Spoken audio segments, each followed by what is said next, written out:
Afternoon, the floor is given to Presidential Administration spokesman on ATO-related issues, Colonel Andriy Lysenko.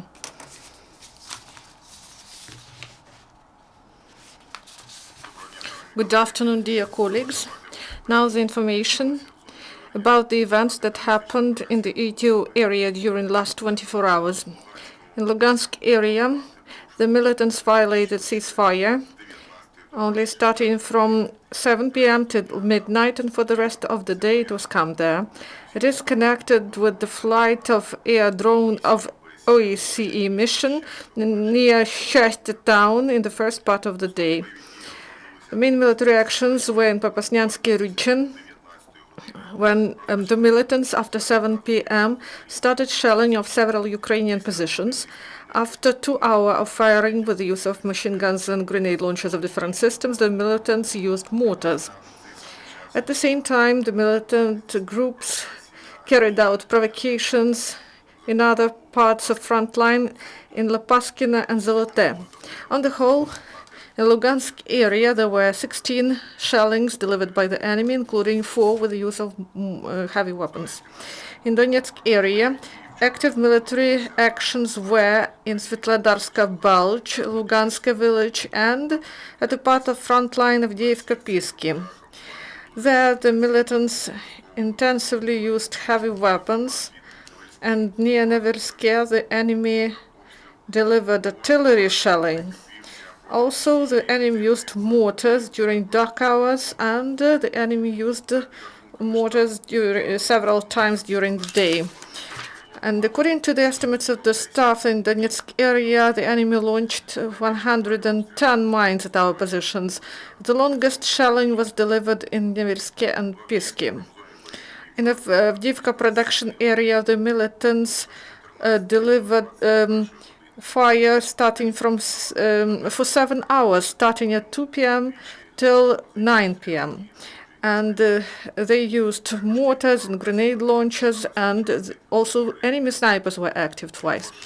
Also, there were some enemy provocations near Gorlovka in the Donetsk area. On the whole, there were 23 enemy shellings, 11 with the use of heavy weapons. In Mariupol area, the situation was tense in Krasnogorovka. There was heavy mortar shelling, and for the 2.5 hours, the enemy launched more than 70 mines at our positions, and this was before dawn. Also, the enemy regularly violated ceasefire along the front line, Mariinka, Starognatovka, Granitne, Vodyane, but at that, heavy weapons were not used there. On the whole, in Mariupol area, there were 13 enemy shellings, including 1 mortar shelling. And also yesterday, the enemy carried out reconnaissance activities, and they launched 2 air drones in the Donetsk and Mariupol area. During the last 24 hours, as a result of the military actions, 1 Ukrainian serviceman was killed, and 1 was wounded, and 1 was shell-shocked. We express our condolences to the relatives. Losses of the enemy. During the last 24 hours, 2 militants killed, 4 wounded. These losses were sustained by the 2nd and 7th Brigade and 11th Regiment of Russian Occupation Forces. Their area of responsibility is the Pervomaisk and the Avdiivka production area. Also, they brought new reinforcement for the militants from Russia. 6 railway cars and special platform with military equipment came to Kharkiv. It brought 8 tanks, 4 APCs, and also through Zverina checkpoint, a column of military equipment passed, bringing 19 tanks, 11 armored vehicles, 3 Grad units, 2 self-propelled systems, and 44 trucks with ammunition and 34 fuel trucks. Ukrainian special forces detained 3 militants. First is from Bakhmut, and starting from 2014 he served at militant checkpoint and served in occupied Debaltseve. The second was in a DPR group, and he verified people at a checkpoint in Terezk town. Also, the third one was detained in Luganshina, in Rubizhne. He joined the militant groups in 2014, and he served in Pervomaisk, and all three left militant groups and were hiding in the territories under control of Ukrainian power. Now trial awaits them that will bring this its verdict.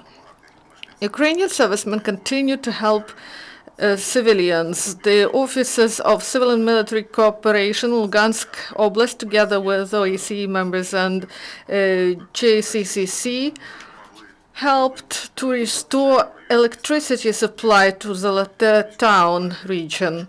Military engineers deactivated 6 explosive devices established by the militants, and after this, civilian specialists carried out some repair works. Also in Luganshina, the military, together with charitable fund, provided humanitarian help to Krymsky residents.